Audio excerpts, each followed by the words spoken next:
a world where AI can write your email and create art for you, can you really tell what's human anymore?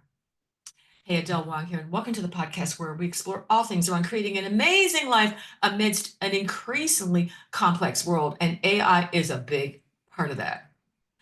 Obviously, AI is becoming a bigger and bigger influence in our everyday life. You don't have to be a business owner to be impacted by AI. And if you are a business owner, you're probably having an influx of AI tools and content coming your way, and maybe you're overwhelmed. And maybe you have been sitting with, well, what does this mean for me as an ordinary human as more and more things in this world become AI-ified? There's been some interesting research I wanted to share with you on how people are perceiving AI and their internal experience. And I think this is especially important whether you're a consumer or a business owner using AI, because this has big implications for how people develop trust. First of all, hands down, everybody wants more authenticity, more real connection with a human versus AI. We're craving that authentic connection. And given that, right now, people also overestimate their ability to spot when something is AI generated, meaning we think we're better at spotting AI than we really are. In fact, when it comes to text copy, whether it's email or something you're reading, we are only able to discern what's AI generated about 57% of the time. That means a good 40% of the time, we think it's human generated and it's not. And with images, it's even lower. Only about 53% of the time is the average person able to tell that something is AI generated because the image generating capabilities have improved so much. It looks so real. So this has some interesting implications for the consumer and businesses. That consumers, by and large, really want authentic connection, and businesses, given that there's so much cost savings and scalability, that they're reaching for AI tools. And here's the most fascinating part of the research. They have found that when consumers don't know that they're engaging with AI, whether it's a chat bot or something, that the AI actually serves them, in many cases, a better experience. Meaning these chat bots, if done well, and that the consumer doesn't know it's a chat bot, can leave the consumer feeling happier, more well served. But the minute the consumer finds out it's a chatbot, the satisfaction level drops. This means that businesses have an incentive to not let on or mislead the consumers that what they are engaging with is in fact an AI and not a real person. This is why you're starting to see the FTC cracking down that they don't want businesses misleading consumers by making people think they're engaging with a real human and it turns out to be a bot. It's also why you're seeing some social media platforms like TikTok actually disclose when something is AI generated. The research also shows that if consumers know something is AI generated, like it's labeled AI generated, they don't get as tweaked.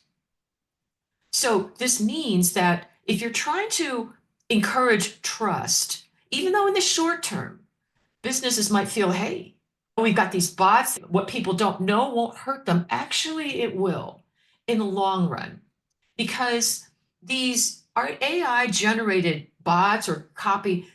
It can't really simulate a person that well. That the tone starts to feel a little bit repetitive when people find out it's AI generated. They never look at the business the same. So businesses are risking a lot of trust if you try to fool customers into thinking that who they're talking to is a real person. It's better to just divulge. I thought that was interesting. So the net is if people don't know any better, they end up better served in the short run. But if they find out and you didn't tell them, their satisfaction level drops a lot. But if you label something AI upfront, people are more okay with it. This also has some interesting implications for things like coaching and mental health. Because I'm a coach I'm also an AI consultant. Much to my shock, there has been some research that's come out that says AI supported therapy online can actually produce some pretty good results, meaning some people actually prefer talking to their computers with AI, that they feel more heard, they feel more supported, and the outcomes from a clinical point of view were pretty good. That's interesting. This idea that only humans can help people with things like therapy. I personally don't know if people would really want to have therapy through an AI, but that's just me. Apparently, there is a segment of the population that doesn't want to talk to people. They'd rather deal with the AI. In fact, there's also been some evidence that people are developing relationships with their AI chatbot, that they're falling in love with their AI chatbot. And this has already shown signs of being a problem. And here's the thing, when we're talking about relationship, the AI obviously is not a person. You can't really have a relationship in the human to human way with an AI. That the AI, in some ways, is hacking your psychology to help support you. Like it's been given a mission to support you, to give you guidance or whatever, to help your mental health. So the mechanism that it's using is to mimic or replicate or imitate a real person, to hack your brain, to give you what you need to achieve this outcome that you feel better. That is fundamentally different than if you get therapy from a real person, because a real person isn't necessarily trying to imitate or hack or replicate or mimic. That the thing that helps you in with a real person is the relationship, not the mimicry, not the simulation, but it's a real person. Obviously, a skilled therapist has some things that can guide you along, but any decent therapist will tell you that the healing happens in the nature of the relationship. That is how us humans, as carbon creatures and not silicone creatures, we were wired to develop and connect with other living and breathing things, other carbon creatures, through relationship. When we have a carbon to silicon or digital connection, that's not a normal, healthy relationship. Even if the outcome might produce good results, at the end of the day, you still have to deal with people. So that's not something an AI engine can really help you with, because you're not really engaging. So there might be some things that the AI is helpful for, but I don't quite believe that you can get therapy through just turning on your computer and chatting with it. You may be able to get some helpful support, but in the end, we were designed to learn how to relate to each other as carbon to carbon, living and breathing beings, and not carbon to digital. So there's that. So from a business standpoint, businesses have to be careful.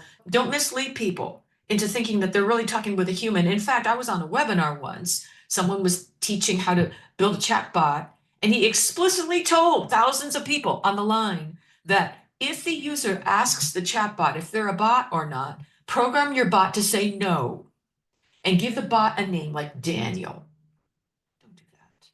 You will only hurt your credibility in the long run, because if we don't manage AI ethically, we are going to create some problems with trust between humans, because nobody knows what's real anymore.